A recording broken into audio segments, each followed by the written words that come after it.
হে তরুণ যুবকেরা, হে আমার বন্ধুরা, শুনে রেখে দিন বাবা, জেনে রেখে দেন। আমার আল্লাহ বললেন, হে দুনিয়ার মানুষ শুনে রেখে দাও, কুল্লু নাফসিন যায়কাতুল মাউত, প্রত্যেক প্রাণী মাত্রই মৃত্যুর আস্বাদ গ্রহণ করবে। মরতে তোমাকে হবে বান্দা, মৃত্যুর জন্য তুমি তৈরি হও। হে তরুণ যুবকেরা, বান্দা শুনে রেখে দাও, তোমার মৃত্যু যখন লেখা আছে, সেই সময়ের জন্য তোমার জন্য একটু সময়ের পরিবর্তন করা হবে না। আইনামা তাকুনু ইউদরিকুমুল মাউত ওয়ালাউ কুনতুম ফি বুরুজিম মুশাইয়াদা। বান্দা মৃত্যুর জন্য যে সময় নির্দিষ্ট করা হয়েছে বান্দারে, সেই সময়ের সামান্য পরিবর্তন করা হবে না, এদিক ওদিক করা হবে না। ওরে বান্দা, মৃত্যুর হাত থেকে রেহাই পাবে না, মৃত্যুর জন্য সময় পাল্টানো হবে না। হে তরুণ যুবকেরা, হে আমার বন্ধুরা, মৃত্যুর ভয়ে বান্দা তুমি যেখানেই পলায়ন করো, আইনামা তাকুনু ইউদরিকুমুল মাউত ওয়ালাউ কুনতুম ফি বুরুজিম মুশাইয়াদা। বান্দা তুমি মৃত্যুর জন্য, মৃত্যুর ভয়ে যেখানেই পলায়ন করো না কেন বান্দা, মৃত্যুর ভয়ে তুমি যেখানেই লুকিয়ে পড়ো না কেন বান্দা, সুদীর্ঘ গম্বুজের মধ্যে, মজবুত কেল্লার মধ্যে, লোহার সিন্দুকের মধ্যে, বান্দা তুমি যেখানেই লুকিয়ে পড়ো, মৃত্যুর হাত থেকে বাঁচার চেষ্টা করো। মৃত্যুর থেকে বাঁচার জন্য তুমি ভেলোর যাও, মৃত্যুর থেকে বাঁচার জন্য তুমি চেন্নাই যাও, মৃত্যুর থেকে বাঁচার জন্য তুমি ম্যাড্রাস যাও, মৃত্যুর থেকে বাঁচার জন্য তুমি পিজি চলে যাও, তুমি কলকাতা মেডিকেলে চলে যাও, বড় বড় নার্সিং হোমে তুমি চলে যাও। কিন্তু মনে রাখবে বান্দা, আল্লাহর কোরআন জানিয়ে দেয়, ওরে বান্দারে শুনে রেখে দে, মৃত্যুর হাত থেকে রেহাই পাবি না। মরবেন তো মরবেন বাবা, আল্লাহ নেক বান্দা ওলি বান্দাদের মতো মরো। আমার মরণ আসিবে কখন কেউ তা জানে না, তোমার মরণ আসিবে কখন কেউ তা জানে না। তুমি মরে গেলে, তুমি মরে গেলে, আমি মরে গেলে, তোমরা আমায় ভুলে যেও না। তুমি মরে গেলে, আমি মরে গেলে, তোমরা আমায় ভুলে যেও না। আমার মরণ আসিবে কখন কেউ তা জানে না, তোমার মরণ আসিবে কখন কেউ তা জানে না। এই দুনিয়ায় চিরজীবন কেউ তো থাকবে না, অন্ধকার কবর যে তোমার আসল ঠিকানা। এই দুনিয়ায় চিরজীবন কেউ তো থাকবে না, অন্ধকার কবর যে তোমার আসল ঠিকানা। সেই কবরে পিতা মাতা কেউ তো আসবে না, সেই কবরে নবী ছাড়া কেউ তো আসবে না। আমার মরণ আসিবে কখন কেউ তা জানে না, তোমার মরণ আসিবে কখন কেউ তা জানে না। কথা ঠিক না ভুল বলেন? যারা বলেন কথা ঠিক না ভুল? বন্ধুরা আমার, তরুণ যুবকেরা আমার, হে জওয়ান যুবকেরা, হে আমার বন্ধুরা, শুনে রেখে দিন, জেনে রেখে দিন, মরতে আপনাকে আমাকে হবে, মৃত্যু ছাড়া কেউ রেহাই পাইনি আর পাবো না। মওতটা যখন হবে, আল্লাহর নেক বান্দাদের মতো মরণ, আল্লাহর মাহবুব বান্দাদের মতো মরণ। হে জওয়ান যুবকেরা, হে আমার বন্ধুরা, বন্ধুরা আমার শুনে রেখে দিন বাবা, জেনে রেখে দিন বাবা, একজন মস্ত বড় পয়গম্বরের কথা বলি। কোন পয়গম্বর? নাম হলো হযরতে নবী সুলাইমান আলাইহিস সালাম। এত বড় মাপের একজন পয়গম্বর ছিলেন হযরতে নবী সুলাইমান আলাইহিস সালামকে আমার আল্লাহ এত বড় একজন ভাই আমার জালিল ও কাদার একজন সম্মানীয় পয়গম্বর বানিয়েছিলেন। হে তরুণ যুবকেরা, আমার আল্লাহ তাআলা হযরতে নবী সুলাইমান আলাইহিস সালামকে বললেন, হে নবী সুলাইমান, তোমাকে আমি দুটো জিনিসের মধ্যে একটা দেব, বলো নবী সুলাইমান তুমি কোনটা নিতে চাও? আমার আল্লাহ বললেন, হে নবী সুলাইমান, তোমাকে আমি হয় রাজ্য দেব, রাজা বানাবো, বাদশা বানাবো, আমি তোমাকে রাজত্ব দেব, এটা হলো এক নাম্বার। আর দুই নাম্বার, নতবা আমি তোমাকে এলেম দেব, বিদ্যা দেব, জ্ঞান দেব, হয় রাজ্য দেব না হলে জ্ঞান দেব, হয় রাজ্য দেব না হলে বিদ্যা দেব, হয় তোমাকে রাজত্ব দেব না হলে এলেম দেব। বলো দেখি নবী সুলাইমান, তুমি এই দুটোর মধ্যে কোনটা পছন্দ করবে? আমরা হলে কোনটা পছন্দ করব? একদিকে রাজত্ব আর একদিকে বিদ্যা, এলেম। আবার এলেম থাক রইল, আমার রাজত্ব দরকার। কথা ঠিক না ভুল? হে তরুণ যুবকেরা, হে আমার বন্ধুরা, শুনে রেখে দিন বাবা, জেনে রেখে দেন। এমন সময় আমার আল্লাহ নবী সুলাইমান আলাইহিস সালামকে বললেন, হে নবী সুলাইমান, তুমি কোনটা নেবে? তুমি রাজ্য নেবে না এলেম নেবে, বিদ্যা নেবে? হযরতে নবী সুলাইমান আলাইহিস সালাম বাচ্চা বেলা থেকে ভীষণ জ্ঞানী মানুষ ছিলেন, ভীষণ বুদ্ধিমান মানুষ ছিলেন, ভীষণ আল্লাহ তাকে জ্ঞান দিয়েছিলেন। হে তরুণ যুবকেরা, তিনি আরো জ্ঞান নেওয়ার জন্য, আরো বিদ্যা এলেম হাসিল করার জন্য, আমার আল্লাহর জন্য যে কথাটা প্রযোজ্য সেটাই হযরতে নবী সুলাইমান আমার আল্লাহর দরবারে বলতে লাগলেন।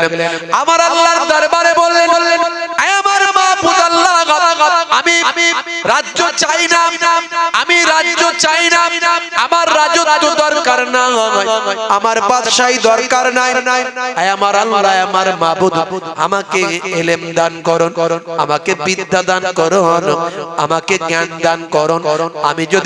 আমি যদি রাজত্ব নিই, আমি যদি বাদশাহী নিই, লোকে আমাকে বাদশা বলবে, লোকে আমার কথায় উঠবে আর বসবে, লোকে আমাকে সম্মান করবে, রেসপেক্ট করবে, আমার আগুনের ইশারায় পৃথিবী চলবে। কিন্তু আমি যদি এলেম না জানি, এলেমের মতো এলেম, জ্ঞানের মতো জ্ঞান, বিদ্যার মতো বিদ্যা যদি না জানি, তাহলে আমি আমার আল্লাহকে চিনতে পারবো না। জোরে হবে না? বন্ধুরা আমার, তরুণ যুবকেরা আমার, আমাকে আমার আল্লাহকে চেনার জ্ঞান দান করো মাবুদ। আমি যেন তোমাকে চিনতে পারি, এমন এলেম আমাকে দান করে দাও। আমার রাজ্য লাগবে না। আমার আল্লাহ খুশি হয়ে গেলেন নবী সুলাইমান আলাইহিস সালামের উপর। খুশি হয়ে গিয়ে আমার আল্লাহ বললেন, হে নবী সুলাইমান, তোমার উপর আমি খুশি হয়ে গিয়েছি, তোমার জবাবে আমি আল্লাহ সন্তুষ্ট হয়ে গিয়েছি, তুমি সঠিক উত্তর দিয়েছো। ও নবী সুলাইমান, শুনে রেখে দাও, আমি আল্লাহ তোমার উত্তরে সন্তুষ্ট হয়ে গিয়ে তোমাকে আমি আল্লাহ দুটো জিনিসই দান করে দিলাম। একটা হলো তোমাকে আমি বাদশাহী দিলাম, তোমাকে আমি রাজ্য দিলাম, এমন রাজ্য দিলাম, এমন বাদশাহী দিলাম, তোমার কথা সমস্ত ধর্মের, সমস্ত বর্ণের, সমস্ত জাতের, সমস্ত লেভেলের মানুষ তোমার কথা শুনবে। এমনকি তোমার কথা জেনেরা শুনবে, তোমার কথা পশু পাখি শুনবে, তোমার কথা হাওয়া বাতাস শুনবেন, তোমার কথা আসমান জমিন শুনবেন, তোমার কথা সবাই শুনবেন। এমন তোমাকে আমি রাজত্ব দিলাম, এমন তোমাকে বাদশা বানালাম। শুধু মানুষ নয়, ধুলোকে যা কিছু আছে সবই তোমার কথা শুনবেন। আর দুই নাম্বার হলো, আমি এমন তোমাকে বিদ্যা দিলাম, এমন তোমাকে এলেম দিলাম, শুধু মানুষের ভাষা নয়, সমস্ত সকলের ভাষা, পশু পাখিদের ভাষা, এমন কি পিপিলিকার ভাষা পর্যন্ত আমি আল্লাহ তোমাকে বোঝার জ্ঞান দান করলাম। জোরে হবে না? কোরআন মাজিদে একটা সূরা আছে, সূরার নাম হলো সূরা নামাল। সূরাটার নাম হলো পিঁপড়ের সূরা, পিপিলিকার সূরা। হে তরুণ যুবকেরা, হে আমার মুরব্বিয়ানেরা, হযরত নবী সুলাইমান আলাইহিস সালামকে আমার আল্লাহ এমন রাজত্ব দিয়েছিলেন, হুজুরের 12,000 সৈন্য নিয়ে একটা বিশাল তাখতের উপর বসে, সিংহাসনে বসে হাওয়া বাতাসকে যখন হুকুম করতেন, হে বাতাস আমাকে উড়িয়ে এখান থেকে সেখানে নিয়ে চলো, অমুক জায়গায় আমার সৈন্য সামন্ত, আমাকে সকলকে উড়িয়ে নিয়ে চলো। বাতাসের মধ্যে একটা ঘূর্ণন তৈরি হতো, বাতাসের মধ্যে একটা ঘূর্ণিঝড় তৈরি হতো। সেই ঘূর্ণিঝড়ে হযরতে নবী সুলাইমান আলাইহিস সালামের সিংহাসন সহ তখতে সিংহাসন সহ তখতে, সেই তখতে যারা 12,000 সৈন্য বসে থাকতো, সেই 12,000 সৈন্যকে উড়িয়ে আমার আল্লাহ শত শত মাইল দূরে, হাজার হাজার মাইল দূরে বাতাস উড়িয়ে নিয়ে যেত। আল্লাহর হুকুমে বাতাস সেখানে পৌঁছে দিত। এই রকম ক্ষমতা আল্লাহ নবী সুলাইমান আলাইহিস সালামকে দিয়েছিলেন। হযরতে নবী সুলাইমান আলাইহিস সালাম যখন 12,000 সৈন্য নিয়ে বাতাস যখন উড়িয়ে নিয়ে যাচ্ছে, অবস্থান করবে জমিনের উপর নামবে। হে তরুণ যুবকেরা, হে আমার মুরব্বিয়ানেরা, শুনে রেখে বাবা, এমন সময় জমিনে 12,000 সৈন্য নিয়ে তাখত নিয়ে নবী সুলাইমান আলাইহিস সালাম নামবেন। পিপিলিকা আছে, পিঁপড়ে সেখানে আছে, সেই পিঁপড়েদের সরদার, পিঁপড়েদের সৈন্যদের অন্যান্য সঙ্গীদের বলতে লাগলো, ইয়া আইয়ুহাল নাম, ইয়া আইয়ুহান নাম, উদখুলু মাসাকিনাকুম লা ইয়াহতিমান্নাকুম সুলাইমান ওয়া জুনুদুহুম। হে দুনিয়ার মানুষ, শুনে রেখে দাও, জেনে রেখে দাও, ইয়া আইয়ুহান নাম, হে পিপিলিকা, হে পিপিলিকার দলেরা শুনে রেখে দাও, উদখুলু মাসাকিনাকুম, তোমরা তোমাদের বাসার মধ্যে ঢুকে পড়ো, তোমরা তোমাদের বাসার মধ্যে ঢুকে পড়ো, উদখুলু, তোমরা প্রবেশ করো, তোমাদের বাসার মধ্যে প্রবেশ করো। কারণ এখন সুলাইমান নবী এবং তার সৈন্যরা এই জায়গায় অবস্থান করতে থাকবেন। এই কথাটা বলছে পিপিলিকার সরদার, পিপিলিকার নেতা, পিপিলিকাদের বাদশা। এই কথাটা যখন বলছে আমার আল্লাহ পিপিলিকার সরদারের কথাটা তাখতের উপর সিংহাসনে বসে থাকা নবী সুলাইমান আলাইহিস সালামকে কথাটা শুনিয়ে দিলেন। হযরতে নবী সুলাইমান আলাইহিস সালাম বুঝতে পারলেন পিপিলিকার সরদার কি কথা তাদের নিজেদের মধ্যে বলছে। জোরে হবে না বন্ধুরা আমার? এই ইলম আল্লাহ দান করেছিলেন নবী সুলাইমান আলাইহিস সালাম। সেই সুলাইমান নবী একটা ঘর বানিয়েছিলেন। ঘরটার নাম কি বলেন তো দেখি? হ্যাঁ হুদান, ছোটবেলা থেকে আওয়াজ শুনছে অনেক। ঘরটার নাম কি? কেউ কোনো কথা বলে না, রাগ করেছেন নাকি আমার? না 3-4 বছর আমি চলে এসেছি বলে আর ভালো লাগে না?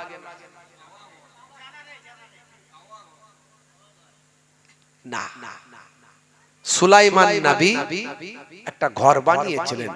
এই পৃথিবীর বুকে দুটো ঘর সবচেয়ে প্রাচীন, সবচেয়ে প্রাচীন ঘর। একটা হলো পৃথিবীর প্রথম ঘরটার নাম কি জানেন? পৃথিবীর প্রথম ঘরটার নাম হলো কাবা ঘর। পৃথিবীর প্রথম ঘর ওটা, যেটা মসজিদুল হারাম বলা হয়। এই মসজিদুল হারামটা কোথায় আছে? জোরে বলেন কোথায়? এটা তো সবাই জানেন, বলেন কোথায় আছে? জোরে বলেন, কথা বলে না। এই দেখেন সব উল্টো পাল্টা কথা। কি হয়েছে বলুন দেখি না আপনাদের আজকে? এটা জিজ্ঞাসা করি ওটা বলে, ওটা জিজ্ঞাসা করলে এটা বলে। পৃথিবীর প্রথম ঘরটা কোথায় আছে? ওটা কাবা ঘরে বাবু। কাবা ঘরটা কোথায়? মক্কা শরীফে। শুধু মক্কা বলবেন না, মক্কা শরীফ। শরীফ মানে সম্মানীয়, শরীফ মানে সম্মানীয়। শুধু মক্কা বলবেন না, মদিনা বলবেন না, এটা আদবের খেলাফ। আমাদের আদব শিখিয়েছে। শুধু মদিনা বললে গুনাহ হবে না। গুনাহ হবে? গোনা হবে? গোনা হবে না। শুধু কাবা বললে, মক্কা বললে, কাবা বললে গোনা হবে না, কিন্তু আদব করা হলো না। আদবটা শিখিয়েছেন কে? যারা তাসাউফ পন্থী মানুষ। এই জন্য আমরা দাদা হুজুরকে ভালোবাসি। অন্যান্য সিলসিলায়, দলে, অন্যান্য জায়গার তাদের ভক্ত, তাদের মুরিদ, তাদের বাবা দলের মানুষরা অত সম্মান দিয়ে কথা বলে না, কিন্তু আমরা যে দলের মানুষ, আমরা যে সরদারের আন্ডারে চলি, আমাদের সরদার মুজাদ্দিদুজ্জামান তিনি শিখিয়েছেন বাবা, কি শিখিয়েছেন? যে সম্মান দিয়ে কথা বলবে, নবীর কথা বললে সম্মান দেবে, কোরআনের কথা বললে কোরআন মাজিদ বলবে, কোরআন শরীফ বলবে, কাবা শরীফ বলবে, মক্কা শরীফ বলবে, মদিনা শরীফ বলবে। আমরা তো ওলি আউলিয়াদের দরবারগুলোকে শরীফ বলি, কথা ঠিক না ভুল? সম্মানীয় বলি। এক শ্রেণীর মানুষ এগুলো সহ্য করতে পারে না, শরীফ কেন বলি? আমরা আদবদার মানুষ বলে বলি। যারা আদব নাই, আমরা তাদের বেয়াদব বলবো না, কিন্তু তাদের মধ্যে সেই আদবটা নাই যে আদবটা আমাদের পীর মুর্শিদ শিখিয়েছেন। কাল কিয়ামতের দিনে গোত্র গোত্র, দল দল আল্লাহ তুলবেন। তুমি যে দলের লোক, সেই দলের নেতাদের সঙ্গে তোমাকে তোলা হবে। এটা কার কথা? আবু দাউদ শরীফের হাদিস, মান তাশাব্বাহা বিকাউমিন ফাহুয়া মিনহুম। দুনিয়ার জমিনে যে যে দলের মানুষ, সেই সেই দলের সঙ্গে আমার আল্লাহ হাসরের ময়দানে তুলবে। তাহলে আমরা যে দলটা, কোন দল? আমরা দাদা হুজুরের দলে আছি, কথা ঠিক না ভুল?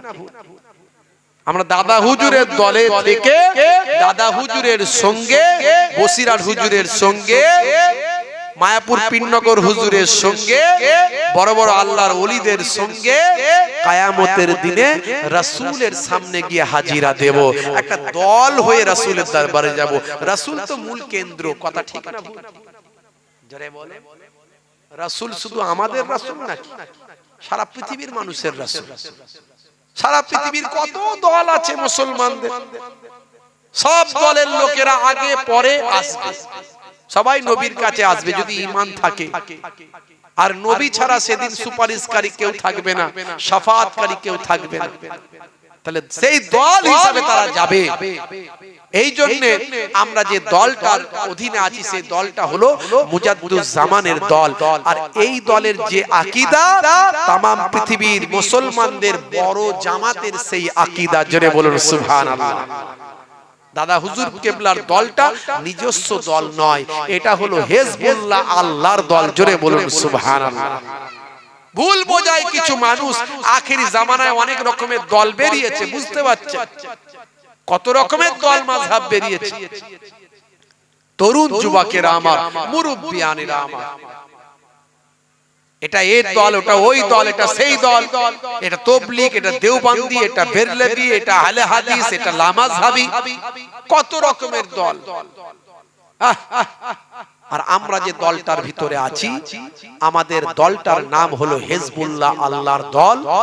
আর আমরা যিনি আমাদেরকে হিজবুল্লাহ, আল্লাহর দল দেখিয়ে দিয়েছেন, তিনি হলেন আমাদের পীর মুর্শিদ মুজাদ্দিদুজ্জামান। সেই জন্য আমরা বলি মুজাদ্দিদুজ্জামানের সিলসিলা। সিলসিলা মানে হলো নেটওয়ার্ক, সিলসিলা মানে হলো চেন। মুজাদ্দিদুজ্জামান আমাদেরকে যে চেনটা ধরিয়ে দিয়েছেন, এই চেনটা একেবারে আল্লাহ পর্যন্ত পৌঁছে গেছে। ওয়া আতাসিমু বিহাবলিল্লাহি জামিআন ওয়া লা তাফাররাকু। তোমরা আল্লাহর রশিটাকে মজবুত করে ধরো, কখনো ছেড়ে দিও না।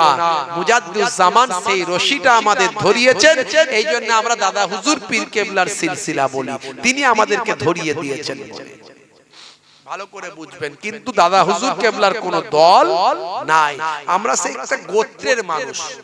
আগেকারের যুগে একটা গোত্র ছিল, আমরা এখন একটা গোত্র, মুজাদ্দিদুজ্জামানের গোত্র, সেই গোত্রের মানুষ আমরা। হে তরুণ যুবকেরা, হে আমার বন্ধুরা, শুনে রেখে দিন বাবা, জেনে রেখে যান হে মুসলমান। তাহলে মনে রাখবেন বাবা, পৃথিবীর প্রথম ঘর হলো কাবা ঘর। এই কাবা ঘরটা প্রথমে ফারিস্তারা দুনিয়ার জমিনে বানিয়েছেন, কাবা ঘরটা বানিয়েছেন, তারপর হযরতে আদম নবী বানিয়েছেন কাবা ঘরটা, তারপর বানিয়েছেন হযরতে ইব্রাহিম নবী বানিয়েছেন কাবা ঘর। ভাই আমার যুগে যুগে অনেকবার বানানো হয়েছে, সর্বশেষ আমার নবীও কাবা ঘর বানিয়েছেন, তারপরেও কাবা ঘর ক্ষতিগ্রস্ত হওয়াতে বানানো হয়েছে। এই পর্যন্ত কাবা ঘর মোটামুটি প্রায় 10 বার ভাঙা গড়া করা হয়েছে। হে তরুণ যুবকেরা, হে আমার বন্ধুরা, শুনে রেখে দিন বাবা, জেনে রেখে যান, কাবা ঘর তৈরি করা কিছু কম বেশি বেশ কিছু বছর পর হে তরুণ যুবকেরা, ফারিস্তারা একটা ঘর তৈরি করলাম। এই ঘরটার নাম হলো বাইতুল মুকাদ্দাস, যেটা হলো জেরুজালেম প্যালেস্টাইনের মসজিদ। বাইতুল মুকাদ্দাস যেটা বলা হয় ভাই আমার মসজিদুল আকসা বলা হয়, সেটা হলো কোথায়? ফিলিস্তিনের জমিনে আল্লাহ তৈরি করে দিয়েছিলেন। হে তরুণ যুবকেরা, এই বাইতুল মুকাদ্দাস নিয়ে অনেক লড়াই আছে না নাই? বাইতুল মুকাদ্দাস নিয়ে লড়াই চলছে। ইহুদিরা বলছে এটা আমাদের ধর্মস্থান, এখানে আমাদের ধর্মের নিদর্শন আছে, ডোম অফ রক এখানে আছে। তারা বলে ভাই আমার একটা উইলিং ওয়াল, তারা বলে কান্নার প্রাচীর এখানে নাকি আছে। সেই কান্নার প্রাচীরে তারা গিয়ে মাথা নেড়ে নেড়ে প্রার্থনা করে আর চোখের পানি তারা ঝরায়। ভাইরা আমার তরুণ যুবকের, তারা বলে আমাদের পূর্বপুরুষ নাম হলো ভাই আমার সুলাইমান, আমরা নবী সুলাইমান বলি, তারা বলে সুলাইমান নবীর আব্বাকে আমরা দাউদ বলি, তারা বলে ডেভিড। কি বলে? ডেভিড। হযরতে দাউদ নবীকে, হযরতে নবী আদম নবীকে আমরা বলি আদম, তারা বলে অ্যাডাম। আমরা মা হাওয়া আলাইহিস সালামকে হাওয়া আলাইহিস সালাম বলি, তারা বলে ঈভ। আমরা ঈসা নবীকে ঈসা বলি, তারা বলে যিশু। আমরা মুসা নবীকে মুসা নবী বলি, তারা বলে মোজেস। হে তরুণ যুবকেরা, আমরা ইব্রাহিম নবীকে ইব্রাহিম নবী বলি, তারা বলে আব্রাহাম। এই রকম ভাবে তারা শুধু নামটাকে বদলে দিয়েছে, আসলে তাদের সঙ্গে আমাদের অনেক মিল আছে। তার কারণ হলো সবই তো আল্লাহর বান্দা, সবাই তো মুসলমান। পূর্বের জামানায় যত নবীরা এসেছিলেন সবাই মুসলমান, কিন্তু মনে রাখবেন আদম নবী মুসলমান ছিলেন। হে তরুণ যুবকেরা, শীষ নবী মুসলমান ছিলেন, মুসা নবী মুসলমান ছিলেন। হে জওয়ান যুবকেরা, ইউসুফ নবী মুসলমান ছিলেন, ইয়াকুব নবী মুসলমান ছিলেন। হে তরুণ যুবকেরা, হে আমার বন্ধুরা, শুনে রেখে দিন বাবা, জেনে রেখে যান, ইয়াকুব নবী পর্যন্ত ভাই আমার দোস্ত আমার, ইয়াকুব নবীর সময় পর্যন্ত না ছিল ইহুদি আর না ছিল পৃথিবীর জমিনে নাসারা আর ইহুদি, এই দুটো সম্প্রদায় ইয়াকুব নবীর আগে ছিল না। ইয়াকুব নবীর আগে এই সব সম্প্রদায় ছিল না। ইয়াকুব নবীকে বলা হতো, আর একটা নাম ছিল ইয়াকুব নবীর, একটা নাম ছিল কি জানেন? ইসরাইল। কি নাম ছিল? একটু হ্যাঁ হু দিলে ভালো লাগবে। কি নাম ছিল? ইসরাইল। এই জন্য ইয়াকুব নবীর খানদানকে বলা হয় বনি ইসরাইল। কোরআন মাজিদে ইয়া বনি ইসরাইলা এসেছে বারবার, ইয়া বনি ইসরাইলা বারবার এসেছে। বন্ধুরা আমার, তরুণ যুবকেরা আমার, সেই নাম থেকে এরা নতুন করে নাম নিয়েছে ইসরাইল। এই যে ইসরাইলদের সঙ্গে যুদ্ধ হচ্ছে না, ইহুদিদের দেশ তারা গঠন করেছে ইসরাইল দেশ, ইসরাইল ওই নাম অনুযায়ী নিয়েছে। হ্যাঁ, নাম দিয়েছে ইসরাইল। বুঝতে পারছেন ভাইরা আমার? আর এই যে ইহুদি নামটা এসেছে, ইয়াকুব নবীর সন্তান ছিল 12টা। কটা ভাইরা আমার? 12টা সন্তান ছিল। ইসনা আসারা মানে হলো 12টা। ইউসুফ নবী স্বপ্ন দেখেছিলেন না?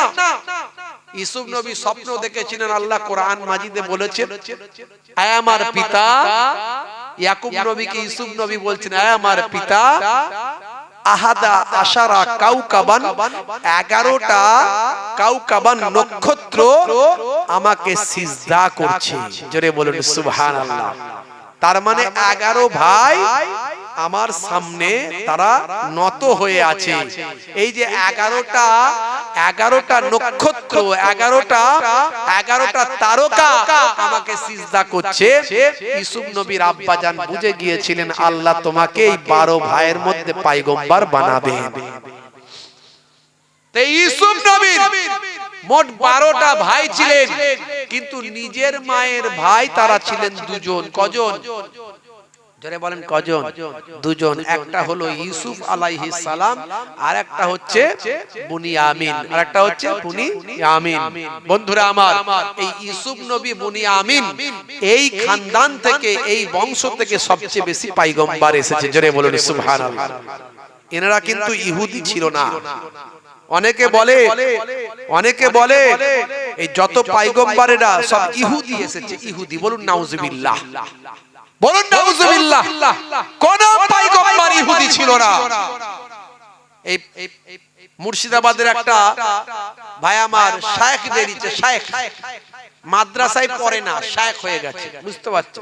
আগে মোবাইল রিপেয়ারিং এর কাজ করতো, এখন বিরাট বড় শায়েখ হয়ে গেছে। বক্তব্য দিতে বলছে, কি বলছে? ইব্রাহিম নবী ইহুদি, মুসা নবী ইহুদি, ঈসা নবী ইহুদি, সব ইহুদি বলছে। বলুন নাউজুবিল্লাহ মিন জালিক।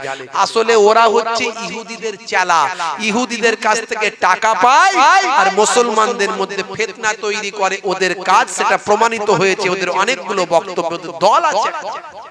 বুঝতে পারছো?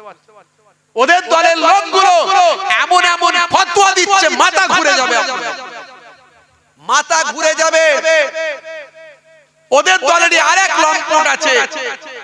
ভাইরা আমার, তরুণ যুবকেরা আমার, মুরব্বিয়ানেরা আমার, আমি নাম বলবো না, এমন এমন ফতোয়া দিচ্ছে যা বাপ 14 পুরুষ কোনোদিন শোনে না। আপনার বাপ 14 পুরুষ শোনে না। কথায় কথায় শুধু হারাম বলে, কথায় কথায় হারাম বলে এরা। বন্ধুরা আমার, তরুণ যুবকেরা আমার, মুরব্বিয়ানেরা আমার, শুনে রেখে দেন। মুসলমান, আজকে কি বলবো, দুঃখের কথা। বক্তা বলছে, কি বলছে বক্তা? বলছে আব্দুর রশিদ নাম রাখা হারাম। মানে এদের কাজ হলো যেগুলো হালাল জিনিসকে হারাম বলো আর হারাম জিনিসকে হালাল বলো, তাহলে কি হবে? ইহুদিদের কাজ ফিনিশ। ইহুদিরা এটাই চায়, মুসলমানদের মধ্যে ফিতনা, ঝগড়া, মারপিট, দাঙ্গামা, হাঙ্গামা। তাহলে কি হবে? ইসলাম ধর্মটা সবাই বুঝবে না, ইসলাম ধর্ম নিয়ে ইন্টারেস্ট দেখাবে না কেউ, ইসলাম নিয়ে গবেষণা করবে না, আর ইসলামের মধ্যে মানুষ প্রবেশ করবে না, ইসলামকে ভালোবাসবে না। এটাই ওদের আকাঙ্ক্ষা, এটাই ওদের স্বপ্ন। মুসলমানদের ভিতরে ধর্ম নিয়ে দ্বন্দ্ব লাগালে সুকৌশলে সব কাজ, সমস্যার সমাধান হয়ে যাবে। যেটা আমরা দীর্ঘদিন ধরে করার চেষ্টা করছি, পারছি না, সেটা মুসলমানদের ভিতর থেকে কিছু বক্তা আলেমকে টাকা দিয়ে ওদের মধ্যে সেই ট্রেনিংটা দিয়ে দিতে হবে। আর ওই ট্রেনিং এ ওদের কাজ হবে, মাসে মাসে অ্যাকাউন্টে টাকা ঢুকে যাবে, ডলার ঢুকে যাবে। তাই ওরা বলছে কি জানেন? বলছে কি বলছে? ওরা বলছে যে ভাইরা আমার, তরুণ যুবকেরা, ওরা বলছে আব্দুর রশিদ নাম রাখা হারাম, গোলাম মাহবুদ নাম রাখা হারাম, ওরা বলছে ইয়াসিন নাম রাখা হারাম। আমি ভিডিও অনেক শুনিয়েছি, আজকে এখানে ওপেন হচ্ছে না, নাহলে শুনিয়ে দিতাম। এগুলো তৈরি করে রাখতে হয় আমাদেরকে, বেরোতে পারে। সমাজে অনেক লোক নাম রেখেছে না, আব্দুর রশিদ আছে না, নাম আছে না আব্দুর রশিদ, এই নাম রাখা হারাম, চলবে না। নেটওয়ার্ক চলছে না, মানে বক্তব্য আছে, আমার রেডি করা আছে, তথ্য ছাড়া তো কথা বলি না ভাইরা আমার। তো এইরকম ভাবে এরা ফিতনা ছড়াচ্ছে, যেগুলো বাপ 14 পুরুষ কোনোদিন শোনেননি। গোলাম মাহবুদ নাম আছে না, আছে, নাম রাখা হারাম, চলবে না। জাহাঙ্গীর নাম আছে, চলবে না। শাহজাহান নাম আছে, চলবে না। ইয়াসিন চলবে না। এসব নাম রাখা চলবে না। যে নামের অর্থ হয় না সে নাম রাখা ইসলামে নাজায়েজ, চলবে না। আল্লাহর নামের আগে আব্দু শব্দ লাগানো যাবে। আল্লাহর নাম রশিদ, আল্লাহর নাম আছে নাকি? নাম কি নাই। বলতে রশিদ আল্লাহর নাম নাই, ফের আটকে গেছে। খুব সাবধান। বলছে রশিদ আল্লাহর নাম নাই। চ্যালেঞ্জ করছি, চ্যালেঞ্জ, 5 লক্ষ টাকার চ্যালেঞ্জ। আজকে বাড়িতে যাবেন, গিয়ে কোরআন মাজিদ খুলবেন, আল্লাহর নাম আর রশিদ আছে কিনা দেখবেন। আল্লাহর 99টা সিফাতি নাম আছে, গুণবাচক নাম। এগুলো কি? গুণবাচক নাম, সিফাতি নাম। আর একটা নাম হলো জাতি নাম। জাতি নামটা কি? সেটা হলো আল্লাহ। আল্লাহ নামের সমতুল্য আর কোন নাম আল্লাহর হয় না। আর এই নামটা অন্য কারো রাখা চলবে না। কিন্তু 99টা যে সিফাতি নাম আছে, এই গুণবাচক নামটা আপনি কারো জন্য রাখতে পারেন, কিন্তু তার নামের সঙ্গে আব্দুল কথাটা রাখতে হবে। অর্থাৎ রহমান যদি কারো নাম রাখে, আপনাকে রাখতে হবে আব্দুর রহমান, আব্দুল সত্তার, আব্দুল গফফার, আব্দুর রশিদ। এই রশিদ নামটা আল্লাহর একটা সিফাতি নাম। কোরআন মাজিদ খুলবেন, 99টা সিফাতি নাম পাবেন, তার মধ্যে শেষের দিকে পাবেন আর রশিদ। আর রশিদ নামটা আপনি পাবেন। বক্তা বলছে আব্দুর রশিদ নাম রাখা হারাম। এখন লক্ষ লক্ষ লোকের নাম আব্দুর রশিদ আছে, আছে না নাই? জাহাঙ্গীর আছে, ইয়াসিন আছে, সব ফিতনা শুরু হয়ে যাবে সকালবেলা। কি রে ভাই? আবার অন্য একটা বক্তব্যে বলেছে, ভাই আমার, যারা যাদের এই নামগুলো আছে তাদের আবার আকিকা দিয়ে নাম পাল্টাতে হবে, ফের নতুন করে আকিকা দিতে হবে। এদের কাজই হচ্ছে বিতর্ক তৈরি করা, ঝামেলা তৈরি করা, অশান্তি তৈরি করা। বন্ধুরা আমার, বলছে শাহজাহান নাম রাখা চলবে না। শাহজাহান নাম রাখা চলবে না। ডিটেইলস এখানে পাওয়া যায়নি। যে উদ্দেশ্যে বলতে চাইছে মানুষকে বোঝাবে সেটা আমি জানি। সেটা বলবে যে শাহজাহান মানে হচ্ছে জাহানের বাদশা। জাহাঙ্গীর মানে হলো জাহানের গীর, মানে বাদশা। জাহানের বাদশা বলতে তো আল্লাহকে বোঝায়। মানুষ কোনদিন জাহানের বাদশা হয় নাকি? এই ব্যাখ্যাটা দেবে, এই ব্যাখ্যাটা দেবে। কিন্তু ও জানে না সব কথার ব্যাখ্যা ওইভাবে করলে হয় না। স্থান, কাল, পাত্র, জায়গা বিশেষ মানে আলাদা হয়, ব্যাখ্যা আলাদা হয়। মনে করুন পানি, পুকুরের পানি, নদীর পানি, সমুদ্রের পানি আর জমজমের পানি এক। এটাও পানি, আর সেটা কি পানি ছাড়া শরবত নাকি? সেটা পানি না অন্য কিছু, সেটাও পানি। তাহলে এই পানি আর ওই পানি, আমরা যেমন পুকুরের পানি বলি তেমন জমজমের পানিও বলি, যেমন কলের পানি বলি তেমন জমজমের পানি বলি। কিন্তু জমজমের পানি তার ইজ্জত আলাদা, পুকুরের পানি পুকুরের পানি।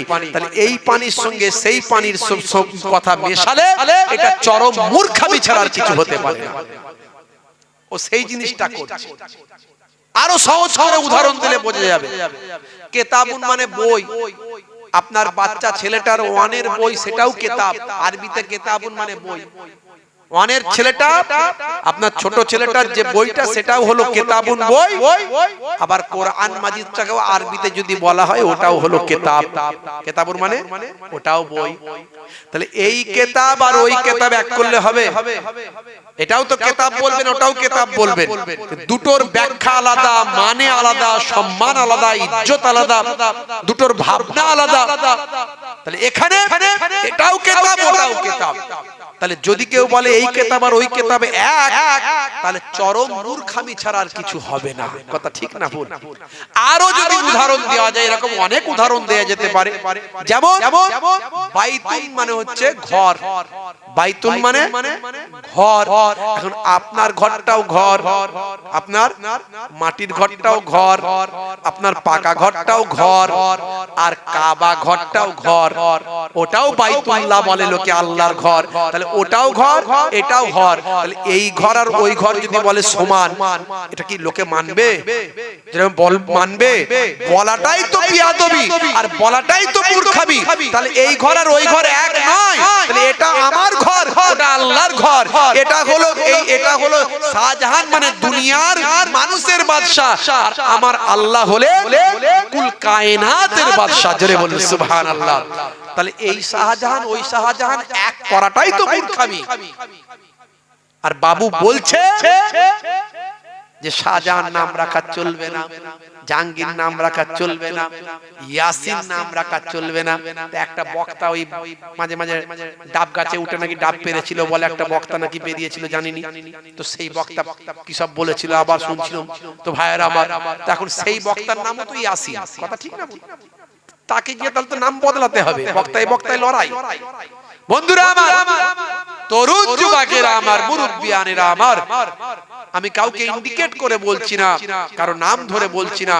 মুসলমান, এই বক্তা বলেছে ইয়াসিন নাম রাখাও চলবে না, জাহাঙ্গীর নাম রাখাও চলবে না, খালি ফতোয়া। তো এই সব বক্তা আখেরি জামানায় বেরিয়েছে। মোবাইল শুধু দেখলেই হবে না, যাত্রার ওয়াজ গ্রহণ করলেই হবে না। যে বক্তার মধ্যে নবী প্রেম নাই, যে বক্তার মধ্যে ওলি প্রেম নাই, এই রকম বক্তার বক্তব্য গ্রহণ করা যাবে না। হাতের কাছে বেরিয়ে গেছে, শুনে হয়তো ফেলেছেন, কিন্তু নিলে হবে না। যদিও তার কথাটা ভালো মনে হয়, একটা জিনিস দেখে নেবেন তার মধ্যে নবী প্রেম আছে কিনা। নবীর সম্পর্কে কথা বলতে গেলে, দয়ার নবীর সম্পর্কে কথা বলতে গেলে তার ভক্তি ভালোবাসা তার মধ্যে আছে কিনা। ওলি আউলিয়াদের সম্পর্কে কথা বলতে গেলে তার ভক্তি ভালোবাসা আছে কিনা। এরা ওলিদের বিরুদ্ধে কথা বলে।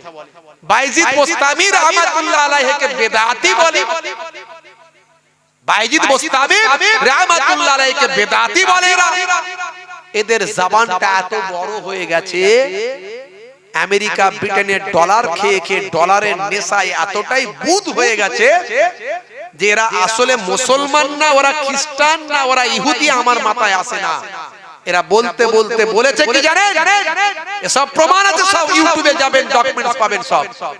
এরা বলেছে যে হযরতে ওমর ফারুক রাদিয়াল্লাহু তাআলা আনহু বিদআতি। বলুন না নাউযুবিল্লাহ। কোন ওমর ফারুক?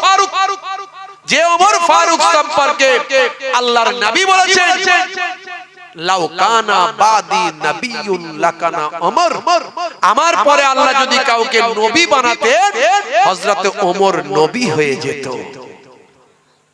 এরা ওসমান জিন্নুরাইনকে বেদাতি বলেছে। কোন ওসমান জিন্নুরাইন?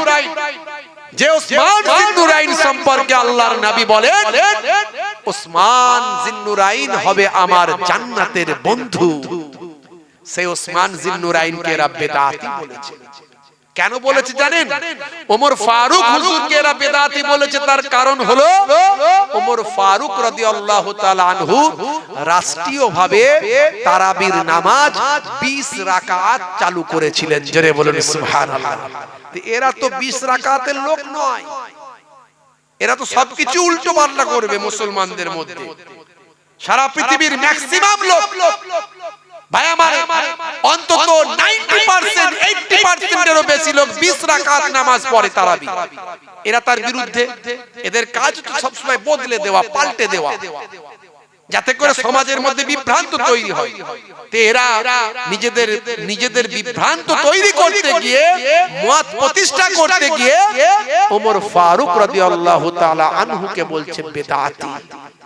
ওসমান জিন্নুরাইনকে এরা বেদাতি বলে, তার কারণ হলো ওসমান জিন্নুরাইন তিনি জুম্মার দিনে সানি আজান, দ্বিতীয় আজান কায়েম করেছিলেন মানুষের সুবিধার্থে, যাতে করে দ্বিতীয় আজানের জন্য মানুষ আসতে তাড়াতাড়ি রেডি হয়ে যেতে পারে জুম্মার নামাজের জন্য।